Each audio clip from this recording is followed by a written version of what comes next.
All right, so this one's one for the books. I don't even know what the fuck just happened. I felt like I went to Six Flags, jumped in a roller coaster, and there were like a gazillion loop-de-loops that I had to brace myself for, because this episode is as real as it gets. Talk about knowledge-packed and Slayer-filled. But hold on, time out. We're going back on that craziness real quick. Let's slow it down for 1 second, and I just want to can you put out the number for the 100th episode? Because I am super, super excited about that. And I just want to make sure everybody knows about the 100th episode. What day are we doing it? September 16th, was it? 7 p.m. Eastern Time. And you call into area code 959-929-8604. And we're going to have everyone to like a no more than 10 minute segment, so they can say their piece, say whatever you need to say. And we urge everyone that listens to just chime in, man. Give us a few words. It could be even real quick. If you're a little shy, just chime in and say, hey, what's up? Or love y'all. Or fucking hate you guys because you guys are boring as fuck. Whatever. Whatever you have to say, let's hear it. Let's get it all. Because we're doing it out here for the greater good, bringing everyone together. I mean, shit. I don't even want to say who we're having on because I just want to come out full blast, smack them with it, and it's going to get real. Word, Trev? Oh, yeah. I can't fucking wait. Well, I already heard it, but I can't wait for you to hear it. Let's run it. Why East Coast Bowhunting Podcast? Because neither one of us wear pink camo. East Coast Bowhunting Podcast. 4, 3, 2, 1. Look, man, I'm from Wisconsin, and I listen to East Coast Bowhunters because you don't get anything more real than these guys. Because East Coast Bowhunting sets the standards for keeping its listeners informed on everything that matters in the hunting industry. Nice having somebody, local and represent the East Coast for us. The East Coast is going to saddle up. Number one source for slaying whitetails on the East Coast. Well, you might see Jesus if you actually do something, it'll get you into heaven. Why East Coast? Why not? I'm East Coast, baby. That's how we roll. Chew on that. Come on the show, a stranger, and you feel like one of the boys when you leave. Because I get my hunting camp anytime I want. There's some absolute monsters roaming the East Coast, and I think it needs a little attention, so why not bring it to the East Coast Bowhunters Podcast? Man, because East Coast is a tight-knit crew, and y'all like me. Raw, real, no bullshit. Because you guys are hometown boys. I love you guys. East Coast Bowhunting Podcast. This is Kurt Geyer with Working Class Bowhunter, and East Coast Bowhunting Podcast is the only hunting podcast I'll tune into.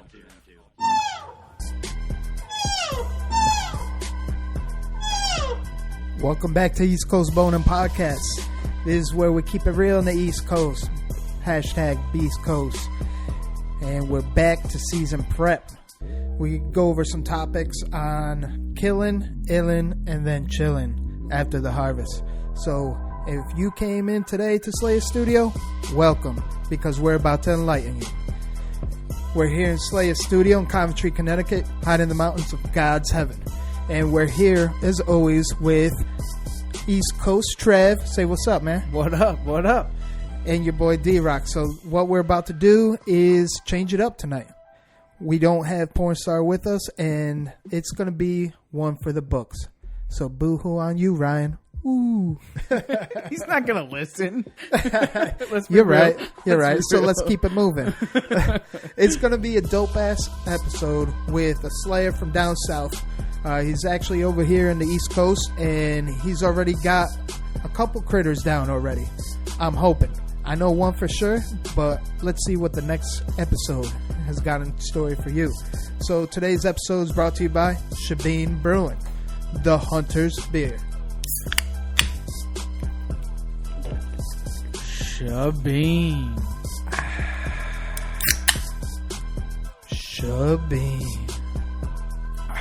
100 Demons, East Coast hardcore music known worldwide. Trev's Euros. For all your Euro mount needs. And he'll polish your bone. Encore Targets. Self-healing targets to self-heal your pockets. Meyer trail cameras. Who's on your hit list, Trev? Ooh, I got a couple on the hit list. Which one did you just find out today that I looked at? That's one of Sticker's kids, I think. It's Really? Same genetics, yeah. G2's got that big G2, and it looks like it's got a couple little stickers on it, but he's still young. So It's a pretty ass deer. Yeah. What would you say, like 2.5 probably right now? yeah, but it was really cool to watch him grow because I watched him all the way through Velvet, and then now he showed up on camera yesterday, and he was already popped out of Velvet. So it was cool, and it was weird because I can just see one of his antlers in the corner of the picture, and I'm Right. like, oh, that motherfucker, he popped out of Velvet. I know, right? Son of a bitch. Isn't that insane, man? Because I said if he's in Velvet, I'll shoot him, but if he's not, I'll let him go. So You know what? Where it's at, we could let him grow. This yeah, one. let him go, and we'll let him grow. Hell yeah. He got lucky. Pretty ass deer, though. Yeah, cool. He's definitely cool. Got some features to him. So All right, hunting products. The Morph Pro is the last bow hanger you'll ever buy. They have your screw-in adapter for your private pieces and your strap-on. Oh, Ryan isn't here. yeah, For your public pieces, because if you're going public, you want to wrap up. While that jink, get your steps and your perch and your full saddle banging. What do they call that? Swang and bang? swang and bang. Yeah, I guess you're swinging on some ropes. And they have the new saddle, the Yark. That shit is dope. Man, let me see that thing. Pass it over. Yeah, Damn, that's some hard mesh, word. yeah. I love It keeps this the thing, flex man. piece together so nicely, like a lot better than the regular flex. Because what kind of material is that? What's that? The regular flex. That's just like a regular canvas. That's what I mean. So this is mesh. I don't know where you're going with that, but does that sound right? Jesus Christ. It's all good, man. Well, what he's trying to say is the other material compared to the mesh is a little bit harder, that it keeps that flex section closed a little bit better. It's something that we notice and is real because the Yark is here for you. And it's breathable because of the mesh. For that early season Yeah. snag. You're right. There you go, Trev. It's You got the wicked hang of it. comfortable. I got in mine yesterday. I was messing around with the steps and that, and I'll tell you what, I'm excited to kill something out of it for sure. Hell yeah. You know what? They're not a sponsor of this show, but we do support them. Lone Wolf Custom Gear. You see that fucking hang on? That shit is straight as fuck, right? Connor just killed the big buck in it. What shirt you wearing, Trev? I got that Drifter shirt on. Drifter, celebrating the Drifter. I constantly always holding my homies Hell right yeah. to the heart right here. Hell yeah. He slayed it in Kentucky. He snagged a doe and then a nice velvet buck. He can now sit back and just chill. But you know For he a little won't. bit. You For a know little he bit. won't. Nah, he He's won't. hardcore as fuck. He don't sleep. No. He don't sleep. Death Wish Coffee. Fueled by death. The world's strongest coffee. Use promo code East Coast 10. Yep, that's East Coast 10. East Coast. I can't do it as good as him, but There you go. Hey, you're trying. It sounds good to me. Ethics Archery. If you don't use ethics, fuck you. yo, that shit doesn't get old, man. Yo, I don't know what it is, man. That's some crazy shit. It is.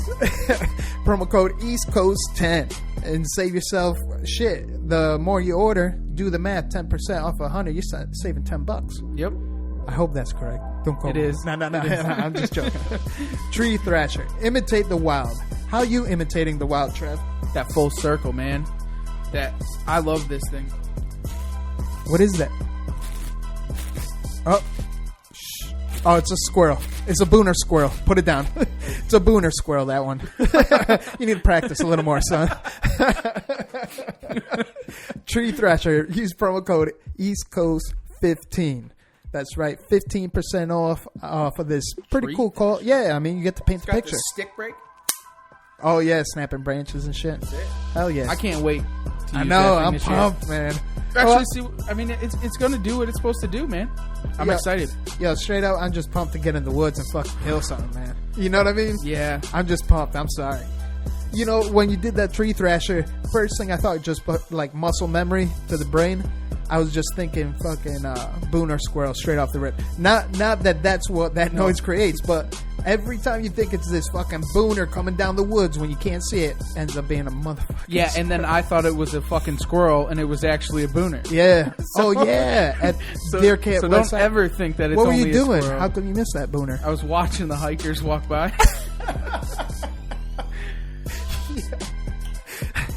See, Trev always sees booners. It's just he's always preoccupied doing something else. This show is driven by Scranton Motors and powered by Scranton Power Sports. Get you a bow tie on the street and rock that Polaris in the woods. Or in the snow. Where, Trev? Yep. They got some sleds rolling around. I wonder if they got any camo sleds. Because they camoed out our side-by-side and our quad. They always do, yeah. They definitely have some. And the other thing that they have is them bikes. What, the slingshots? No, or whatever they're called? The slingshots, and then they have the what are they called? The timber sleds. Oh, yeah. With the dirt bike. The Snowhawk looking. Yeah, yep. Snowhawk. Wicked cool. Wicked. What are you, Wicked East awesome. Coaster or something? Wicked awesome. Shit. The Hunter Site. Your online journal to be the algorithm in your woods. Get you the Hunter Site. What's the lowest subscription to that? $24.99, I believe it was. I believe so. $24.99 for the year. For the season. $100 for the year. No, it's $25 for the lower option, and then if you want to get all, bedazzled, as you would say, you sign up for $100 for the year. You do the math. That's less than $10 a month. I believe so. Yes. Is that true? Yes. I'm just joking.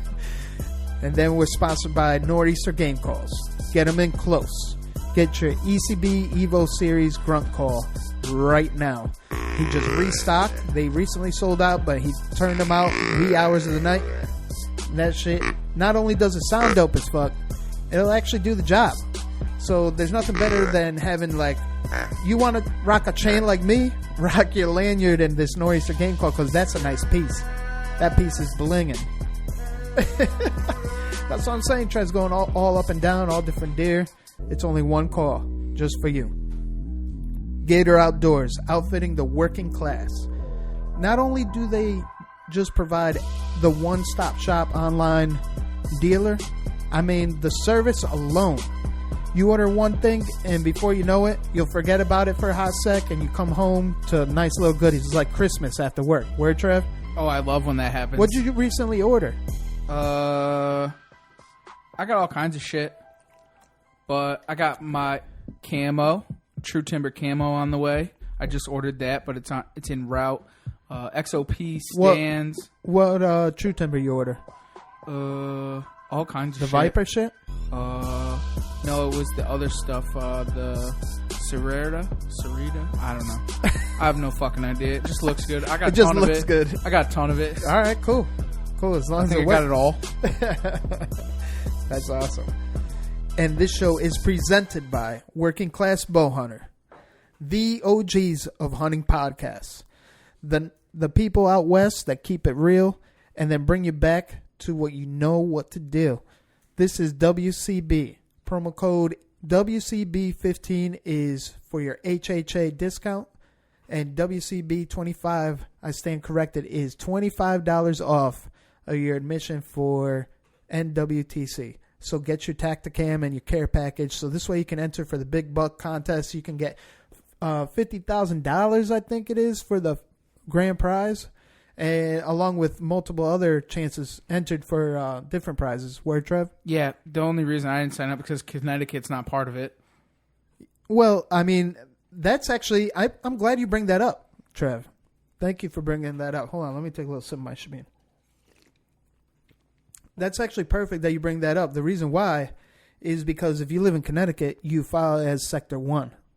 So that, boom, mind blown. You still can do it that way? Yeah, we could enter. But it's not actually on the map. I know. That's why I called up. Actually, to be very, very honest, Sean Polk called up and then relayed the information to me. Because I was about to call, and he's like, you know what, I'll give him a call real quick. All right, get back to me. And he let us know. If we're from Connecticut, we enter Sector 1. So that's with New York and Rhode Island, right? Yep. All right, well. Not Rhode. I don't even think Rhode Island is on the map. They would be sector. Okay. But they would file the same thing. With Sector Pennsylvania 1. and New York. Yep. All right, well, I guess no reason to not sign up. I will be signing up this week. Fuck. I thought I got out of it. Some bitch. It's all right. We got some more in store. So we also have a promo code with Working Class Bowhunter Store. You want some of their merch so you could get your Go Shoot Your Bow t-shirt or some of them dope hats they have. I got my Iowa hat. And, I got to rep hard. WCB with the Iowa State. That shit is dope as fuck. I have every hat except for 2. I know. Because you went to the shoot on your birthday. You lucky dog. But I did 2 of the Legendary Series ones. They blew off my head on the boat. So I lost those. So I don't have those no more. Jesus Christ. Sucks. What don't you lose? I gotta You lose order. your phone. You lose your... Yo, do you lose your underwear sometimes? Or I wish. Your skirt flies off. It's like, what the fuck? Yeah. True statement. True Actually, statement. I'm rocking the white and black one right now. I love this fucking hat. It is dope. So coming up is our 100th episode, and that's going to be September 16th. We will start recording roughly around 7 p.m. Eastern time, and you could call in. Yes, a listener, a sponsor, a supporter. Even crank calls. Fuck it. We're going to be here all night talking to everyone about everything, and hopefully some bow hunting, some deer hunting. It's going to be a fun What's night. that number? Area code 959-929-8604. That's 959-929-8604. And we're going to get real that night. It might be getting a little crappy, though. I think it's going to kind of shit out. What do you think? It's going to be like episode 1 through 5. Nah, I don't think that bad. But you know what is going to happen? I guarantee this. I call this now. I'm going to have to use Ryan. Butthole? Yeah, I'm going to have to use Ryan. No, not use Ryan's butthole. No, that's gross. That's disgusting. You have to use butthole. Yeah, his safe word. His safe word, butthole. I'm going to be saying butthole all night. No homo. So I'm excited to get this guest on the phone. And before we dip into that, I just really want to find out what you've been doing for before season start. Because right now is second week of September, and opening day is this weekend, man.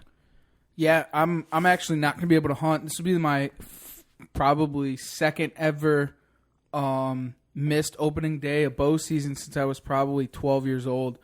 So it's kind of a heartbreak for me. But as far as prep goes, I've been doing my due diligence when it comes to cameras, getting my cameras in the woods. I actually was able to go and check them yesterday. I was messing around with the Wild Edge Steps and the Yark, just building my my climb. And, yeah, man, just a couple different properties, checking my cameras, seeing what's going on. Like I said earlier, is that, the couple of deer have now gone into hard horn, so things are kind of changing. They're actually coming into the same camera, but at different times. It's just weird. As soon as they went to hardhorn, now they're on that normal routine, and they're not like doing that all day movement like they had been. 'Cause they would like come in at like noon, this, that, and the other thing. You do any food plots at all or no? No food plots, man, and that I took a different approach than I have in the past. Did you lay down any bait in certain spots though? Actually, I didn't, man. No? I went Good. all natural. I just wanted to kind of everything I've listened and learned over these 100 episodes, or soon to be 100 episodes, is, I just wanted to go a little bit more natural. Just be one with the herd, as Clint Casper would say, and just look at these runs and this and that. Because I normally would have put down feed, and I'm kind of corralling the deer where I want them to be, it seems like, I guess, then more going along with what deer do, just more natural. Because I can't bait during the regular season, so Right. why would I run bait? Or I don't know, just a different thought in my head. Excuse me, Shabine burp. I didn't do any trophy rocks, or I really didn't do anything. I was just more or less finding natural funnels and transition areas and feeds and stuff like that, and just kind of just going off the lay of the land and actually really learning it. I mean, it's something that I haven't done, even since I started hunting, man. We would always have the same stands, and we would just hunt those things regularly. And so now getting on the public and learning that aspect of it and learning the land, man, it's been a struggle, but it's definitely something that's going to be a little bit more fun for me this year, I think. Awesome. You got any presets out there or no? So yesterday when I was in the woods there, I set up a set that so I can get into it after work and stuff like that, in the next week or so. So I do have one set out, and I got them pretty well patterned, and hopefully I can shoot a meat doe right off the rip. And this is like a hot spot, like a private piece, or just like No, public this is land? public land. All right, word. Yeah, it's a public land spot. So this is a good tip. Whether you use steps or sticks or even those kind of like ladder sticks, what a good tip is you can use an aider to maybe get up to that high step. So this way you don't leave any kind of low steps so anyone can just go up and snag your shit, you know, especially, hey, sometimes it happens. An anti might swing by, see that, or a hiker that doesn't believe in for whatever reason, and then starts ruining your equipment or your set. So a good tip is either aider or you just take one stick with you, you know what I mean, or a few steps with you. And you just bring that after you do your preset. So this way, when you go in, all you need is like one stick with you. Yeah, that's what I did. I ended up taking out the bottom 3 steps. No shit. So that nobody could get up there. Not that there was anything up there. It was just straight steps, but they could have stole something, you know. Right. So I was like, I've never had a problem in there. The cameras have never been taken. I've never seen human action on the camera, but that doesn't mean anything, you know. Right. So I know there is hikers and hiker trails local, but definitely moving the bottom couple of steps is definitely a smart idea if you want to come back to your tree stand. I'm just doing a preemptive ninja tip. When it rains, get in there and do your last minute adjustments because deer season is here. All right. What was your preseason prep? Oh, man, I was just about to transition into getting into our guests, man. Well, all right. You know, basically, you know, being second week of September and season open is now. My last minute adjustments that I'm doing to my presets is just making sure everything's up to par. I did some trimmed some shooting lanes, making sure I have optimal options and visibility. So this way I get better luck. It's like gambling, man. You know, the more you're in the woods and in the tree is better chances you're going to get that big buck or even something that gets your blood boiling. And if that's even... especially if it's your first deer. This is the best advice for your first deer is whatever gets you going, take it. As long as it doesn't have spots. Please. This way give the herd a chance because you don't know if those spots is boy or girl. So this way, just in case, it might be that future booner. But if you really need to, just make sure it has no spots. But that's the best advice. Word, Trev? Oh, I totally agree, man. Just knock one down. Yeah. Get it off your belt. This way you learn how to kill deer. Because why, Trev? Because you can't kill deer if you don't know how to kill deer. Word or if up. you don't kill deer, I'm sorry. And then you'll start learning what kind of hunter you are. As long as it's ethical, do it. Straight up. So as far as preseason, just making sure my food plots are good. They have enough water. They're not dying out. And then, you know, I laid out some salt licks probably... I don't know, maybe a month ago. So those are just about gone, but they knew to kind of pattern that or have a pit stop on the deer highways and shit like that. Just give them a reason to stop. You know what I mean? And now, so they're going to be kind of training. Like they're a creature of habit, although they don't always follow routine. But what I've noticed actually is that they always do a quick kind of sniff around to see if shit's still around. So you're putting your salt licks and stuff in the middle of your food plots? No, not the food plots, but just kind of maybe a 20-yard offset to the main deer runs. Okay. Yeah. Like the, you know, beat down runs. I'm just asking. Yeah. No, the food plots. Because you see a lot of people that put their feeders and stuff on the food plots. Yeah, definitely don't use feeders and shit like that.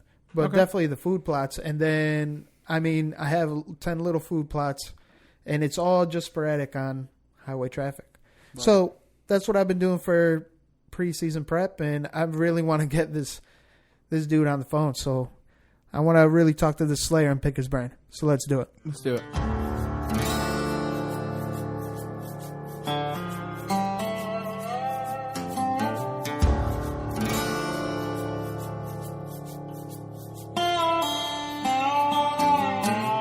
All right, so we're back on the line with Brian Quaca, Pigman. What's going on, Brian? How you? What's up, mate? I'm a long ways away from you. Where are you at? Right now, we're chiming in from Connecticut, man. And we're in Coventry, Connecticut, where the sticks grow.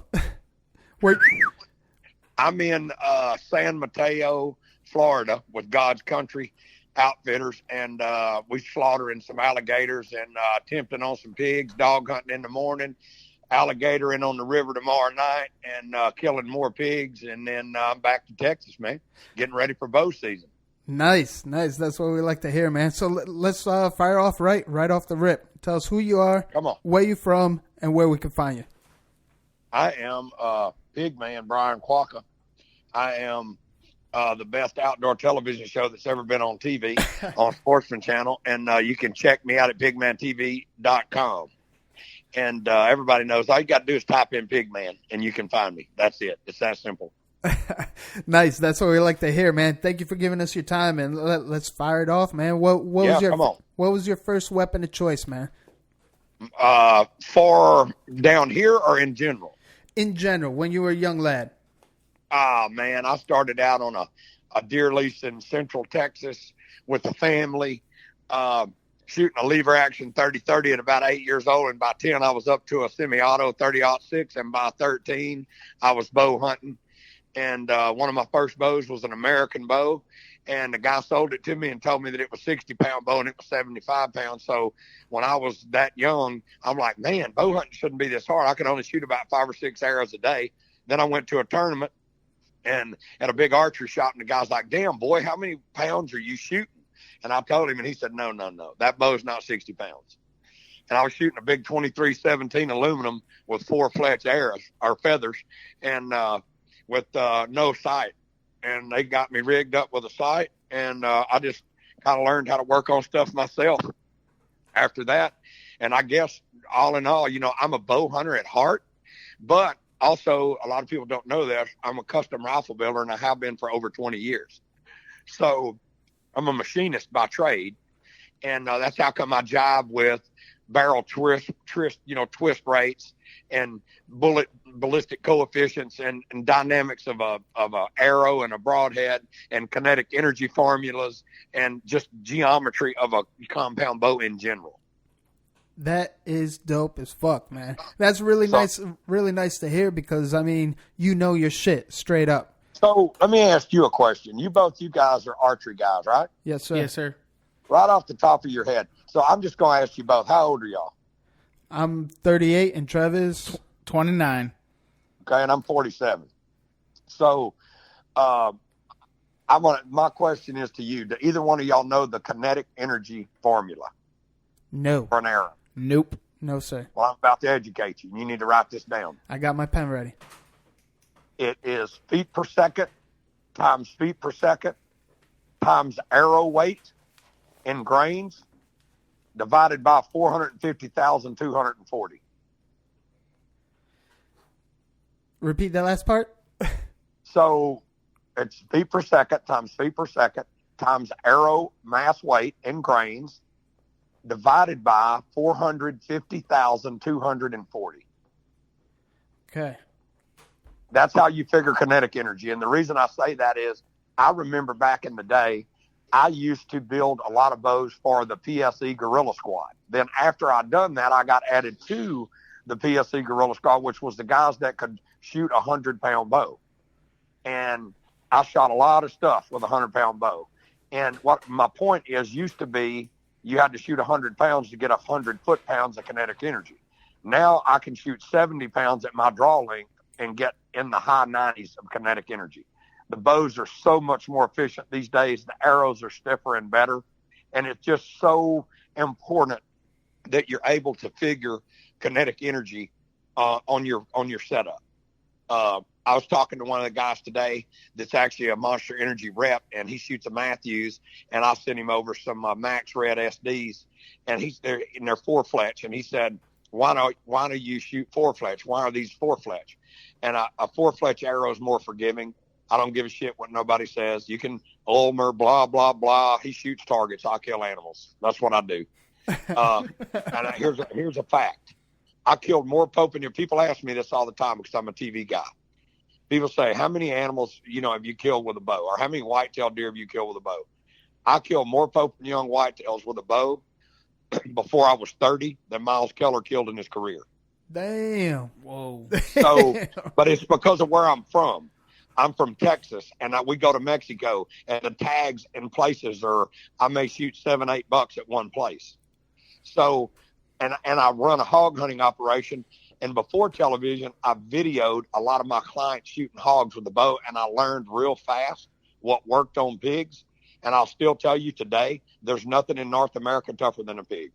I don't care what nobody says. It's like walking ballistic gel is what it is. Yeah, Oh, go ahead. Sorry. They're badass. No, just saying. people that really want to test their equipment and these big broadheads that open on impact, they need to shoot pigs and watch arrows bounce off pigs. Hell yeah! I was about to say they say the rib cage on a pig is like a steel tank, in comparison. It's not necessarily the ribs. The ribs are not. They're pretty thick, more so than a whitetail deer, but it's not that. It's the cartilage that they build from their neck over their shoulders towards the middle of the ribs that a lot of people call the shield. But in the end, it's just cartilage. But as they fight each other and they get scars, and behind that cartilage, it just makes it tough. And then you got to think, this time of the year, they're in water all the time, and the way they keep the bugs off of them and stay cool is they roll in mud. Well, that mud dries on their hide, and I just experienced that on a pig in Australia, and his mud line was just above center from front shoulder all the way to the rear, and the first shot that I had, I shot under him. Well, we bait him with dogs, and I shot him again, but I kept hitting that damn dirt and that mud ball. And I mean, even with a bow with 95 foot-pounds of kinetic energy at 15 yards, broadside, I still got into him and killed him. But it was just the thing is about bow hunting. Every situation is totally different, and you think you got it figured out. And then just when you think you've got everything figured out, you don't. Because here's my point. If you decide, okay, I'm never shooting mechanical broadheads because there's an option for failure there, so I'm only going to shoot a fixed blade. Okay, well, you drew a Colorado elk tag, and you got a bull comes into a bugle at 35 yards, perfectly broadside, and you whiff the shot, and you shoot him center mass with an 1.25 inch cut fixed blade, and it zips right through him, but you shot him through the guts. That elk's gone. If you shot that elk with a big Rage or one of the big mechanical broadheads on the market, you might find that bull. And there's pluses and minuses to all of it. And a lot of the stuff that I've done over the years and experiences is why the Faradigm Corporation hired me for Muzzy and a media consultant for not just to help them with where they're spending their money on marketing, but help their engineering department design broadheads. And you're going to see Muzzy turn from the traditional fixed blade broadhead company to, all you got to do while we're talking here is Google it online, look up the Muzzy X, and there's a new one called the Shank, and I totally redesigned the HP. Yeah, that's mine. Hell yeah. I designed it. Hey, Pigman, I'm Mexican, so when you said the Muzzy Shank, I'm like, hell yeah. See what I mean? That's what I say. I used to say when I shot a pig, I shanked him. And so the kids all started saying that, and it kind of caught on. So, if you type in the Muzzy X, it'll say the Muzzy Pigman X. I designed it. Nice. So, and I'm helping Muzzy totally retool their whole lineup, and some of that's overflowing into Rocky Mountain. And I think down the road you'll see some changes in Rage too, a little bit in some ways. That's going to benefit. But I can tell you that I've dealt with a lot of broadhead companies in my career, and the engineers at the Faradigm Corporation are the sharpest engineers there is. And I can tell them what I want, cut diameters, length the broadhead, what kind of steel to use in the blades, and they do it for me. So, and this is where we're at. And I can tell you that all the broadheads that I designed at ATA show this year, they projected how many would sell, and we went way over projection on all of them. That's pretty cool. So I'm looking at it now. It's pretty impressive. It definitely looks like a Slayer for sure. And yep. And how's it activated? It's got like a little ball inside or something, or no. If you look at that broadhead, you see those two ears in the front. Yes, sir. So what that does, when that goes in, that hide pushes those ears, and those blades swing left and then swing right. It completely deploys in the front. And then 90 degrees from that in the rear are the standard jackknife style blades. But if you really look at that really close, I had them lay them blades back at a certain angle, and I made them use a really wide grind. So it really cuts in all four directions. So the good thing is when them front blades encounter a bone or something really hard, that blade will lay down, but the opposite blade on the other side will stick all the way out at 90 degrees straight.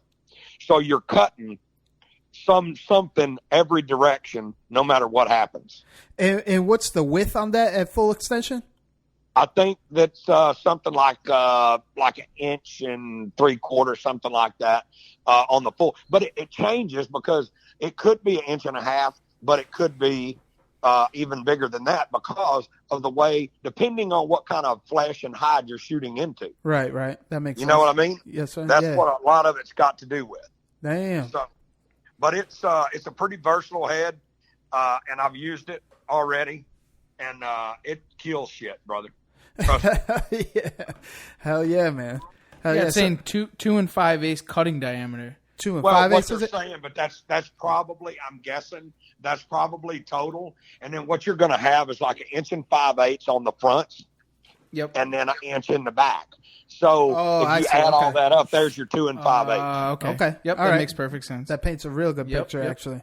So if you think about that and you look at that head, that's exactly what the Trocar HB from Muzzy is, but instead of the rear jackknife blades, they have fixed blades.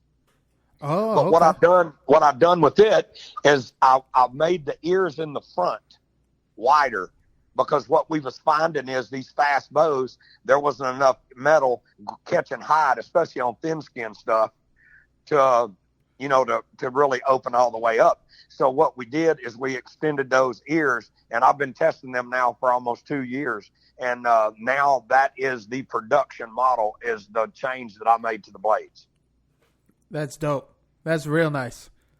Yeah, that's So definitely devastating, right? And there. you've got so many models now. So you've got the X, you've got the X, you got the Shank, then you've got a Trocar HB, then you have the Muzzy 1, which is a solid one piece of solid steel, and I beefed it up in the back where it screws into the insert, and we've shot some stuff with it. And it comes in 1 3/16 100 grain and 1 1/4 125, and they're made to sharpen on a flat stone. And then you've got the Merc, which is it's out of control, badass. The Merc. So, I like the that. Merc. So I get a little bit of action in naming stuff. So, nice. But I'm telling you, the lineup from Muzzy has got the biggest change of any broadhead company there is. Even Faradyne owns Rage as well. They own Rocky Mountain, and they also own Muzzy. So there's a lot of stuff going on. You know, Faradyne also owns Carbon Express, so there's a whole family of Carbon Express broadheads. You know, that some of that stuff is good, and I'm working on some of that to try to make that a little bit better. But things are changing. I've taught them a little bit about heat treating blades, grinds on blades, how to sharpen blades, things of that nature. And it all comes down to what it costs to run them in production. So, you know, and that's just sort of what I do other than outdoor television. So you stay busy, in other words. Shit, dude. I produce other TV shows. So we've got, we're the highest rated hunting show. One of the highest rated hunting shows on Sportsman Channel. We are the highest rated hunting show on Outdoor Channel. And then my fishing show that we done, I just produced a saltwater fishing show out of Venice, Louisiana called Voo Doo Crew. And they are the highest rated saltwater fishing show on any cable network. Nice, man. Hell yeah. Congratulations. That's good news. We're crushing it. We're crushing it and making people hate us. And I can't tell you what else I got working I like that. right now until it gets signed next week. But I'm about to totally blow everybody's mind in this world. They're going to think there's no way that this dude can do any more than what he's already done, but I'm about to trumpet tenfold and blow everybody's mind. I'm a believer. Amen, brother. You're going to shit right down both legs and be trying to get me to do another podcast in about a week. So I'm going to be pretty busy. But we help people, and I'll tell you the straight truth.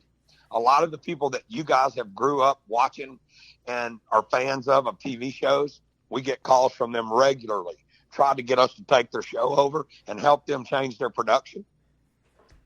But this is what we do. I'm sitting in a living room right now. My cameraman, Matt, my film producer that I've had for 11 years is sitting over there on his Mac right now, dumping the footage from today. So And drinking a Mick Ultra, by the way. He wanted to let you know. There you go. Cheers. Cheers. Cheers to that. So say, what's up, Matt? What's good, Matt? What's good? What's up, Matt? Yeah, he's a PA boy. Oh, He's hell from yeah. Spruce East Creek. Coast, man. East Coast. Yeah, East Coast, man. Y'all are crazy, man. Whatever that was that, what is that shit? 3 fingers? Yeah, he gave me the 3 fingers and was shaking them. There you go. Yep. There you go. East Coast. He knows what's up. Whatever, man. Y'all ain't shit. That's what I We'll come down to Texas. Shit. Y'all I can't got come down here, I got man. my familia. Your pass out is too hot, bro. Nah, my familia's from Mexico, pig man. Remember? Oh, you got some family down there, huh? Hell yeah. Where?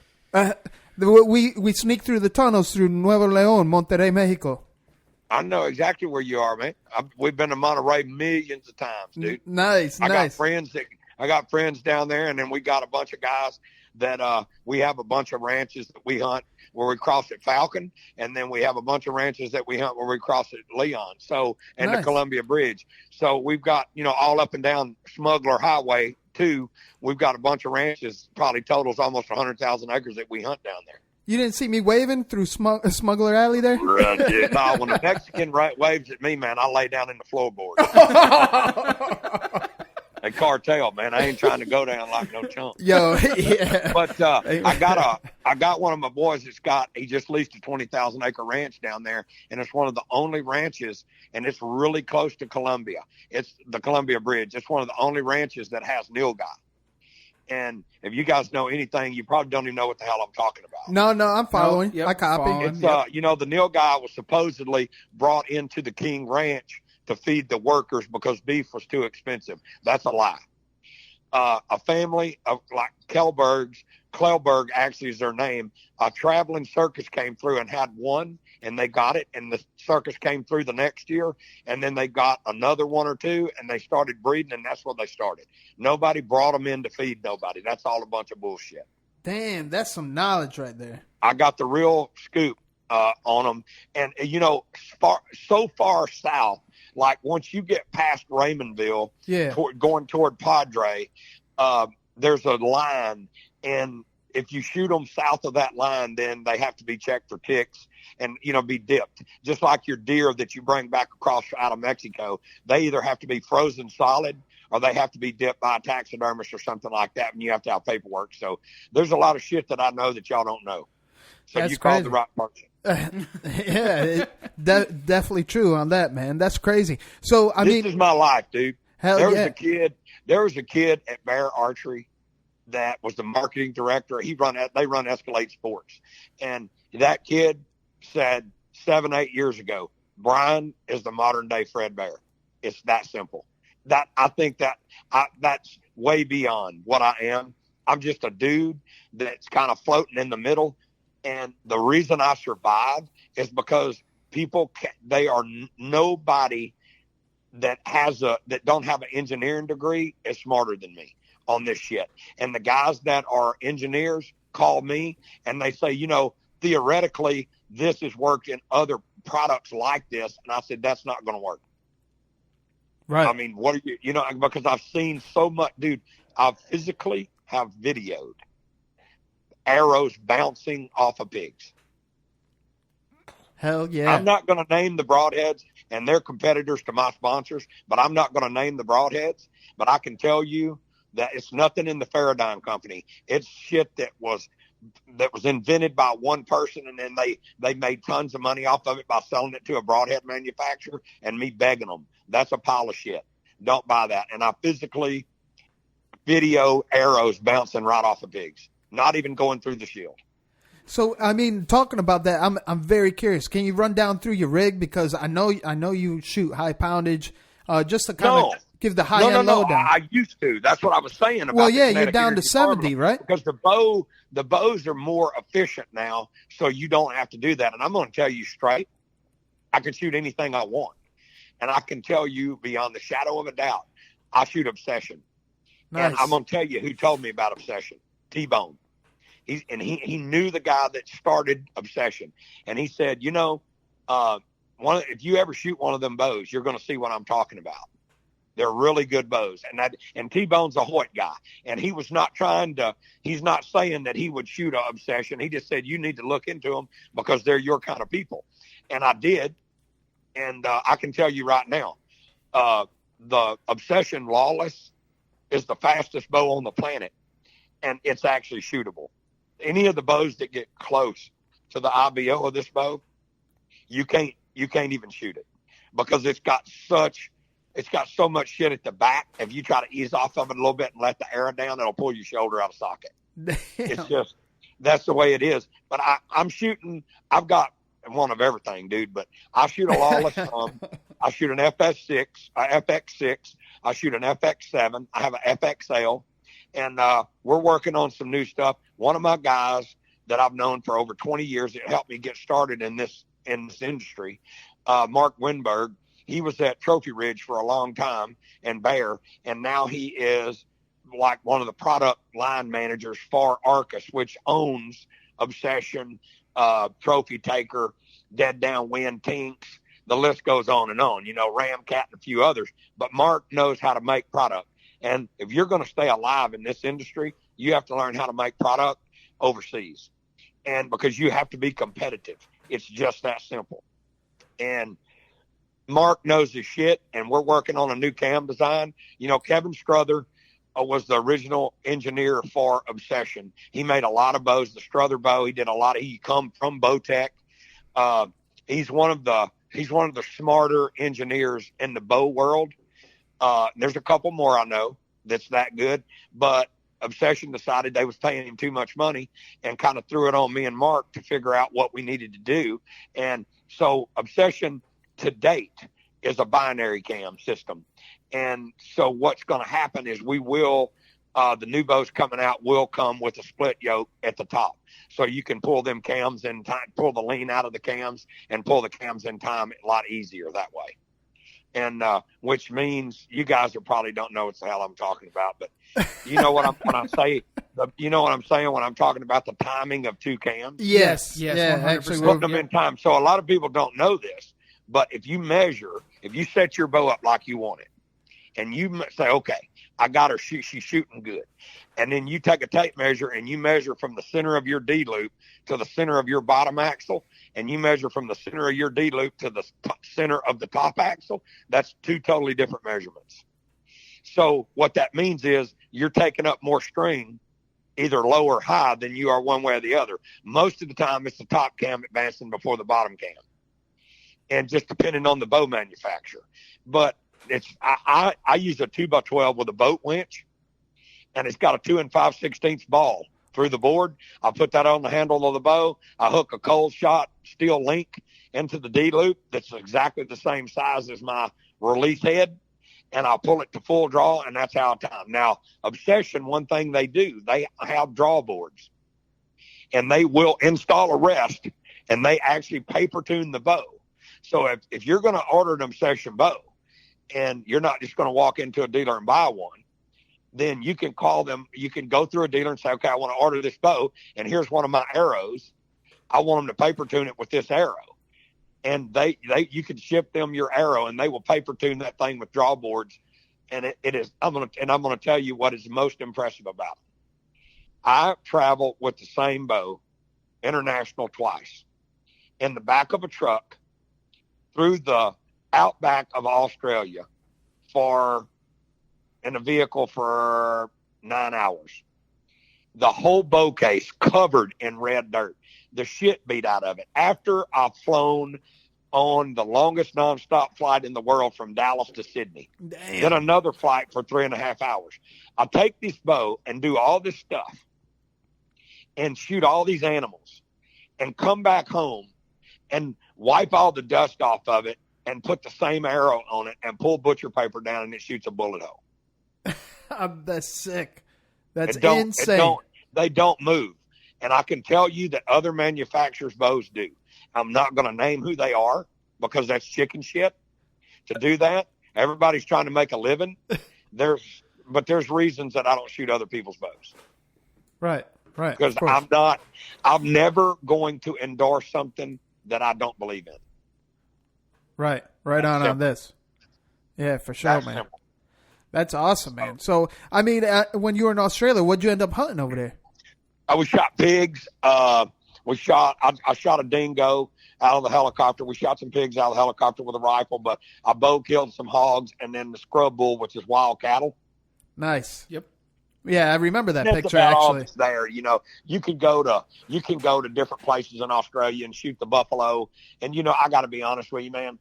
Everybody, you know, back in the day, 10 years ago, that was the deal because I did the Argentina thing, and I'm going to be honest with you, they've got it so commercialized, it's like shooting cattle. Where, in Australia or Argentina? Both. Oh, no shit. They got them where you can walk pretty much right up on them, and this shit ain't crazy like you see, like these Australian water buffalo charge my ass. Yeah, so you walk into a petting zoo then. Yeah, that's why we kind of do what we do. But here's the thing, man. I'm going to tell you now. I own a high fence operation, and there are people that do not have the opportunity to go and spend weeks hunting. And as long as they're out enjoying the sport, who am I to judge them on what they do?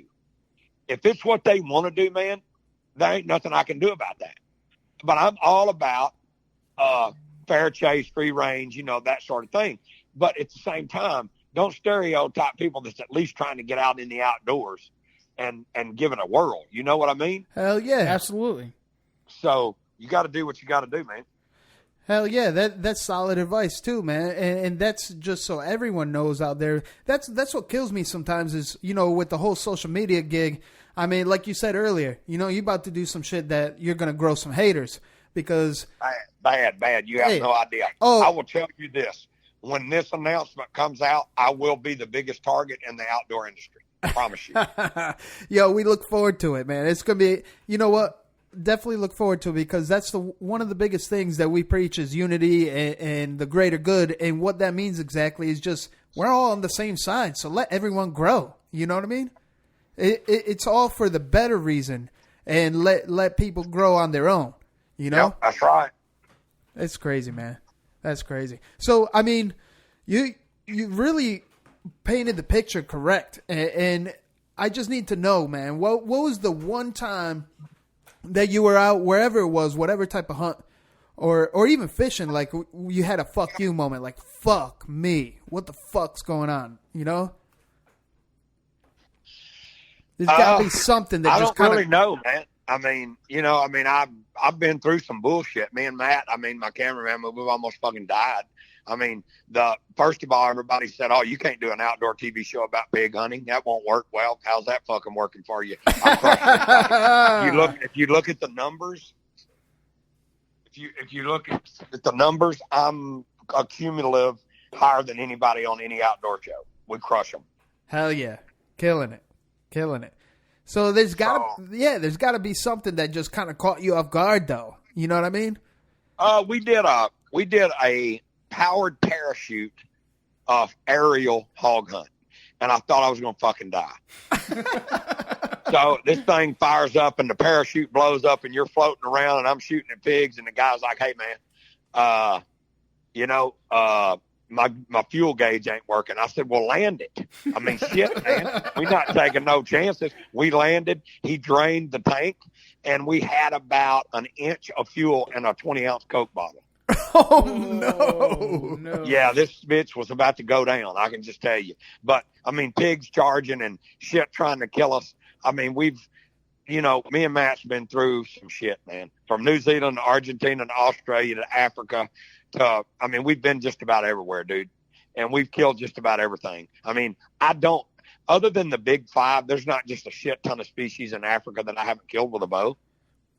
But I've been doing it way before TV, man. You got to remember, I told you how long I've been bow hunting. Yes, sir. Yeah. Yep. And I shot a bow without a sight until I was about 17 years old. So all these people that run around and they instinctive shooters and they're all making up this bullshit where they're shooting birds out of the air. Yeah, I know the camera people. They about 52 takes.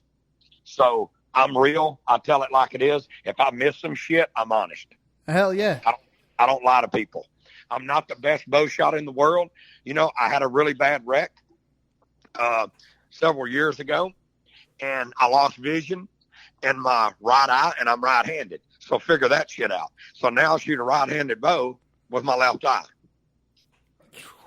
Yeah. A lot of people don't know that. So if you look at my bow setup, are you right-handed? Yep. Yeah. So your bow sight is on the far right side of the riser. Yep. My bow sight is on the inside of the riser, 2 inches. If you know how you're theoretically, if you look down your arrow shaft with a nocked arrow, your pins are supposed to line up with your arrow shaft, kind of, sort of. Yep. Yeah, that's what they say. Yep. Yeah, my pins are almost 2 inches to the left of my arrow shaft.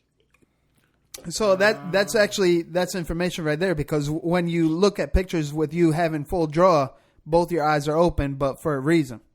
Well, but I'm going to tell you this. When I had vision in both eyes, I shot with both eyes open. And I'm going to tell you guys that are not maybe as experienced of a bow hunter as I am, closing your eye, when you look through the peep sight and you align that with your sight aperture and your pin, and you're processing, executing the trigger, and the fucking animal standing there and it could take a step, you never see it take a step when you're looking with one eye. If you've got both eyes open, and you're shooting more instinctive, whether you know it or not, and you catch those animals taking a step, or you catch that right before. I just have learned that over the years, that I'm telling you straight up. I'm not telling you that for being a target shooter, but if you are a serious bow hunter, you want to learn how to shoot with both eyes open. Hell yeah. Hell yes. And you will. You can. It's very easy. That's solid. So, just real quick, I want to backtrack a little bit to the D loop when you were talking about the height, and that's a little ways back. So, what you're saying with the obsession is more centered, right? No, I'm not necessarily saying that. I'm saying that no matter what bow you shoot, some bows are going to be closer to the same measurement, top to bottom. Okay. But what you've got to do is when you come to full draw, let's say if the distance between the D loop and the bottom axle is shorter than the top axle, the bottom cam is going to advance faster than the top cam. Right. Because you're pulling a shorter string from the bottom. And what you've got to do is you've got to twist those cables, and you've got to pull those cams in time at full draw with your setup, where they're dead nuts. And a lot of people say they're dead nuts, but I'll tell you what I've learned over the years with a binary top bow or that 2-cam style bow is, for me, the top cam's always got to be just a touch more advanced. Just it comes in a little bit quicker than like where your draw stop actually touches the cable. That thing will just touch, and then your bottom will touch, and your top will be advanced just a touch forward of it. So, but that's just what I've learned, paper tuning and different arrows. But dude, listen, there's no reason to shoot any other arrows than Carbon Express. They've got an arrow for everybody. I know how they're made, and I know how the competition makes shit, and it's doo-doo. And I'm just telling you the truth of the matter. The engineering that goes into Carbon Express arrows are way far superior to anything that's on the market. I don't give two shits what anybody says. Nice. And can I take a right hard turn to the pig hunt, man? Tell us about the pig itself, because their nose has got to be a way better nose than a deer, right? Some people say 10 times. Some people say that pigs can smell bait in the ground 9 feet. I don't know that there's any truth to that, but I can tell you this. It pisses everybody off in America when I tell people that a pig's smarter than a deer, because a deer will stand there and stomp. A pig, anything's wrong, and they eject. They're gone. Right. One pig, if there's 30 pigs, the littlest pig in the group grunts one time, and every pig's gone. Damn. How many times have you seen an old doe blowing back in the woods and the other deer still standing in the field? Yeah, they're like, what? What's Does going on? not happen with the pig, brother. Does not happen. Hold on, I'm going to tell you something. Here is a guy that is probably the best field producer in outdoor TV. He's filmed me kill probably 500 animals with a bow. And I'm going to tell you, and he's a bow hunter himself from PA. And I'm going to ask him a question. Matt. Yes, sir. Is a pig smarter than a white-tailed deer? No question. Smartest animal we've ever hunted before. How you like that shit? Boom. That's the man. Boom. That's the man running the camera. Boom. That ain't the man shooting at the animal trying to have an ego. That's the man that's running a $20,000 camera. And he sees some shit. He sees some shit. Straight so up. I'm just telling you like it is. That's definitely killer. So out of all the different countries that you've been in hunting pigs, what do you think is probably the most savage, I want to say? Like just a straight up killer. Tell me what you said again. Like out of all the countries you hunted pigs, which one was the more aggressive pig? I would say the South African bush pig. And why is that though? Why is that? Like what did it do? Like, oh shit. They're more a meat eater, and they're native to Africa. I mean, it's a totally different animal. They're faster, and they're just meaner in general. And I would say that here's the three hardest animals to hunt with a bow: a baboon, a bush pig, and our pigs here. As far as being clever, that's the three hardest animals to kill. Dang. As far as being smart, you can't move on a baboon at bow range. If you move your pinky, you better be behind a wall drawing back, and you better be sitting in the window when that baboon reaches down to get a drink of water. Because if you blink wrong, that something's gone. I can just tell you right now. Bush pigs, they're primarily nocturnal, and you can get them baited under light. And my guy Nico Lorenz is one of the best PHs in Africa, and he actually has them coming in the daylight. And we have multiple kills on camera in the daylight of bush pigs with a bow, but they do not miss nothing. That nose, and same thing. One pig grunts, they all run. Damn. I can only imagine, man. That's crazy. So baboon even, man. That's insane. I can only imagine because they have the eyesight of any human out there, probably even better. You know what I mean? Yep. That's correct, insane. Man. That's insane. So for our listeners out here in the East Coast, you made it to Ninja Tip of the Day, Brian. Let us know the best outdoor advice you got for any hunter out there, or even life in general, man. Don't. You guys are the age, and you may have kids, and you watch my show over the last couple of years, and one of the hardest things I've ever done is do what I do and be away from my son. And apocalypse, where we shoot the pigs from the helicopter, is one of the most. Well, every time we do it, we break the record again for the highest rated outdoor TV show in history. And my son is 19 now. He's at Texas A&M College, and he's in the top 7% in the country as far as his SAT scores and things of that nature. Hell he watched yeah. me travel. He took the back seat, and I just finished an episode with my son of Apocalypse, and he not only kicked my ass his first time in a helicopter, but he kicked my old man's ass too. He's a natural. And here's what I've told these guys right here. These guys where I'm hunting now here in Florida's got young kids, and I told them, don't miss anything. Don't say, I need to go check this camera. I need to go do this or do that. Don't take your kids for granted, because before you know it, they're going to be gone. And I'm experiencing that right now. But if you're going to do something, don't half-ass do something, and don't be afraid to walk into a bow shop and ask somebody something about a bow, or ask a guy in a gun shop about a gun, and then go to another place and ask them. And don't just take my advice of what I'm saying about bows.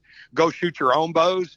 Figure out what you want to shoot and do your research, because everything now is online. It didn't used to be. And figure out what's best for you, and go pick up a lot of different bows and shoot them. And figure out what feels better to you, and find a really good bow tech. And he's not going to be 20 years old. He ain't going to know shit. There may be one somewhere, but it's because his dad taught him. Right. That's all I can tell you. Right. And Pigman said so. Straight up, that's a solid ninja tip, man. I mean, shit. Go shoot the bow that works for you. But the more bows you shoot, definitely going to find what's good for you. Exactly. And I'm going to tell you, man, if you're a normal sized guy, 30-inch bow will probably work for you. If you're much over 6 foot tall, keep your mind focused on the 32, 33, 34-inch bow. There's not a lot of difference between 30 and 33 and 34. Right. The guy's like, I shoot that because it's a tree stand bow. Well, I'm not going to be sitting in a spot where I got to shoot out of a 30-inch window.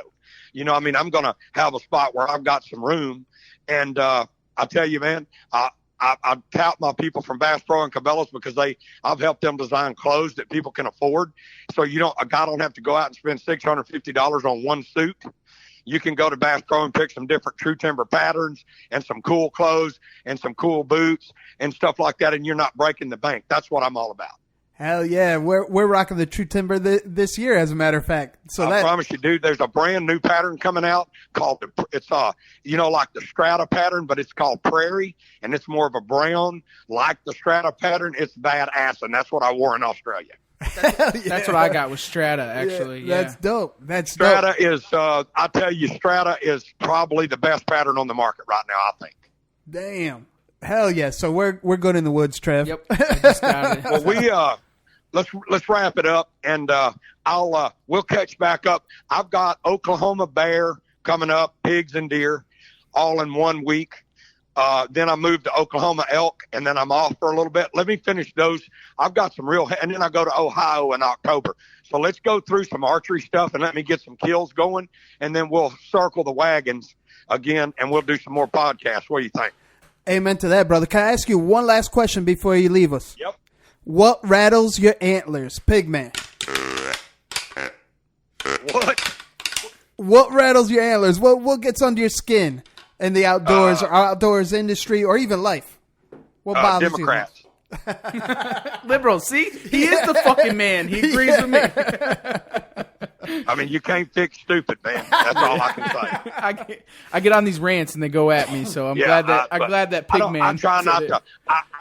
At this juncture where I'm at, I really don't reach into politics because you just got to believe what I'm telling you when I say moving forward. I'm about to blow everybody's mind. So trust me when I said what I just said. Hell yeah. And we'll leave that on something positive. So on that note, stay stepping and stay slaying.